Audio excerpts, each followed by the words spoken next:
Hi friends, it's Cassie and welcome back for another Trinity Stamps video. Today we're going to be making a Slimline card using some fun products, so let's talk about those. This is the Do Re Meow stamp set, and it was previously released I think last year, but it's fabulous, so I had to bring it in along with their matching dies. And I love that Trinity has the matching dies for the sentiments. It's just one of my favorite things. We also have the layered pine stencil, and then we have this rooftop die that was just recently released, and I went ahead and cut that out of some dark navy cardstock. And then we have a panel of light blue cardstock that is trimmed down to 3.5 inches by 8.5 inches. I'm going to pull out that layered pine stencil, and we're going to do a little bit of ink blending right on the top of this using some ink on 3 colors. This first color is called Goddess Green, and I am using the first part of the stencil. There are 3 actual layers to it, which is super cool. And what I'm doing is I'm putting these trees all in that background just to make it look like they are poking up from the houses all around. And I should have actually taped it down, but you know, I'm kind of a little bit of a lazy crafter. I've said that before, and I'm just trying to hold it in place. On this one, I do end up getting some of that past the edge of the stencil, but that's going to get covered by the house, so I'm not super worried about it. I love the idea of these trees poking up from behind those houses. We now live in an area where there are lots and lots of trees, but before we moved here to Alabama, we were in El Paso, Texas, and there were not many trees at all. So what you saw was desert.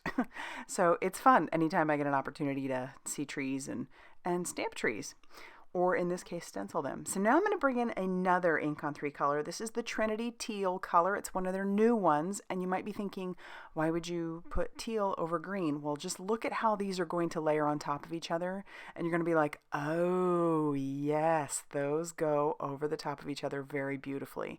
So I'm using the second part of the stencil, and I'm just going to do that for all of those tree pieces. Once again, probably should have taped them down, but I'm doing a pretty decent job of holding them with my hand. And this is also, like I said, just supposed to be part of the background. So we're just going to keep layering those.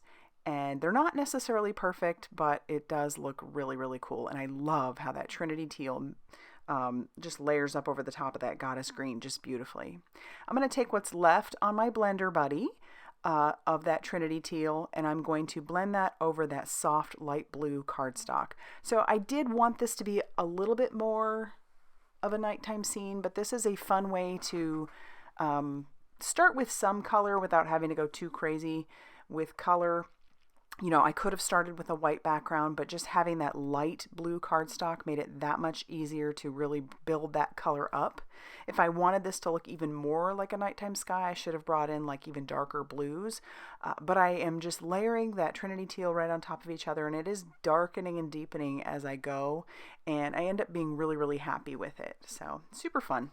I'm going to dry that, make sure that that is nice and dry, because I do want to use some embossing powder, and I'm going to test that out, and it looks like that embossing powder is not going to stick. So now we're going to bring in the last part of the stencil. And what I'm going to do with this is just take my juicy embossing ink by Ink on 3. I'm going to take the pad right to the stencil. You could use like a blender brush or something like that, but I figured this works just as good. So I'm going to cover that with some embossing powder, and this is supposed to puff up, and it does a really good job of puffing up. So it's not just like a plain white, it's a little bit more chunky, and I'll show you in the end how that looks on there. It almost looks like snow. It's so cool. You could go with something that would be a lot smoother, like a fine detail embossing powder, but I love how this is just kind of chunky, and it looks like snow might look sitting on the tree branches. So I'll continue to do that on all of those trees, just heat setting those until that, I don't want to say smooth and melted, but it does melt, and it's easy to tell that it's doing it. It goes from more of a off-white to a bright white. And then we'll do our last one here as well, and then I'll bring it up real close and show you just how cool that really looks with that embossing powder. And everything will be linked down below in the description box, so you can check it out if it's something you're interested in. I did get a little bit of residual, so I'm just going to use a dry paintbrush to sweep away any of that excess. And this is how that looks. See, look at how chunky that is. It's really cool.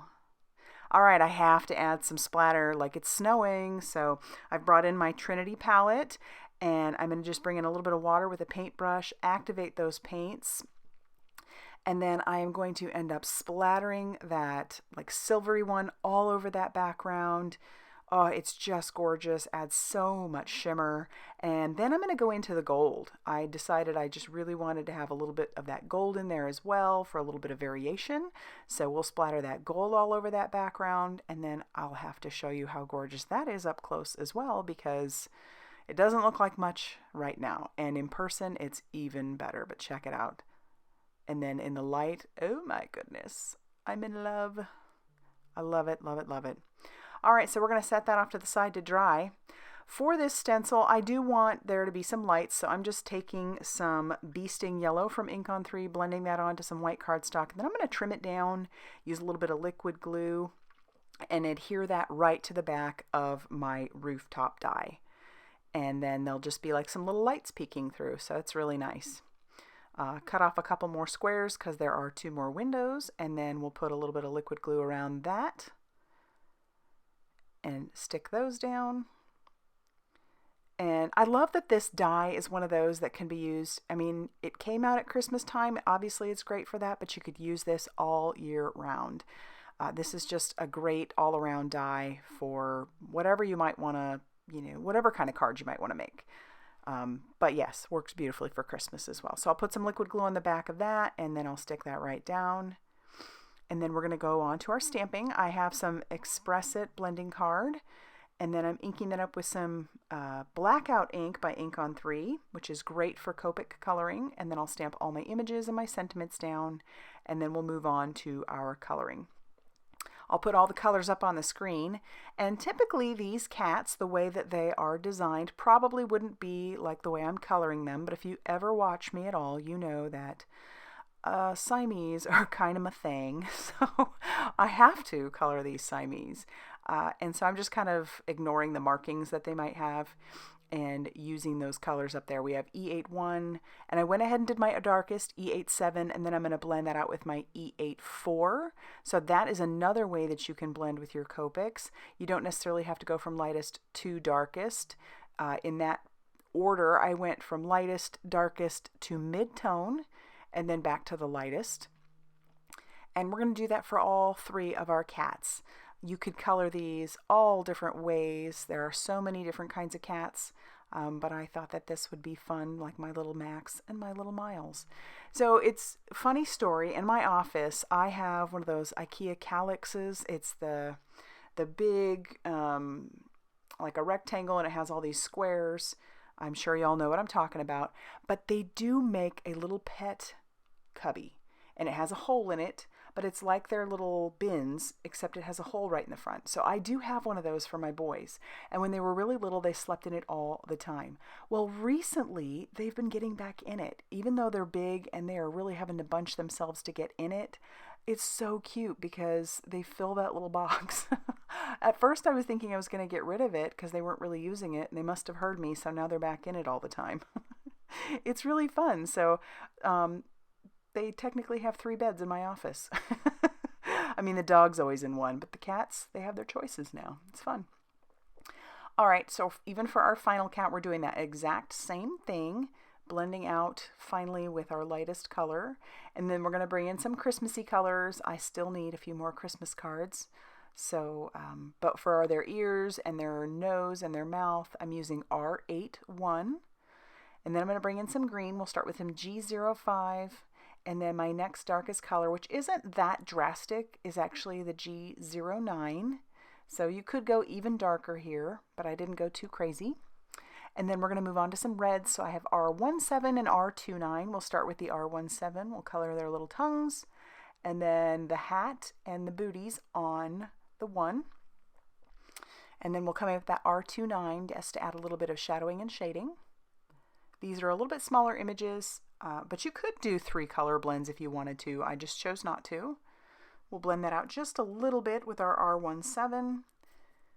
And then we're going to come in with a Y19 for that star on the One Little Kitty's hat. And then we're also going to bring in like a, I think it's a C3, just to add a little bit of, you know, shadowing on their cuffs and stuff.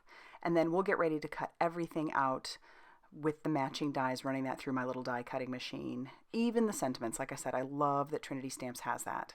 And then we're going to start arranging things on the front of our card. Before I actually attach anything, I do want to stamp out some of the little musical notes around the cats, just so that we have a little bit of something like that going on in that background. So, so cute. You could save it and maybe just do some embellishments if you wanted to, but I think that adds so much when you add those little musical notes. We're doing that with that Blackout ink. And then now we're going to go ahead, after we've gotten all those stamped, we'll start gluing everything down. I like how they can just kind of stand on the house. I just thought this scene would be so much fun, just having the little cats doing their fa-la-las or the do-re-mi-yows. I think that's such a clever name for a stamp set. And then we'll even tack down all their little sentiments. So that first one says, how does a cat sing scales? Or yeah, and then the other one says do-re-mi-yow. And I did stamp out, we wish you a meowy Christmas. That's going to go on the inside. I do have a panel cut down. This is 7 inches by 8.5 inches, and I'm scoring it at 3.5 inches. So that will be a top folding slimline card. And then we're going to bring in those kitty stamps one more time, along with some Marilyn red ink on 3.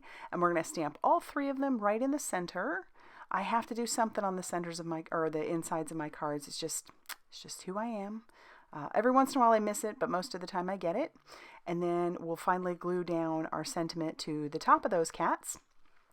And then when we're done with that, we'll make sure that it's good and scored. And then we'll put some liquid glue on our panel and attach that down to our card base. And then that is actually going to do it. I love, love, love how this turned out. So much fun. Such a cute little fun scene. Lots of great glittery or glimmery shimmer on that background. So if you liked this card, go ahead and hit that like button and consider subscribing if you haven't already done so. And as always, I will see you very soon in another video. Bye, everybody.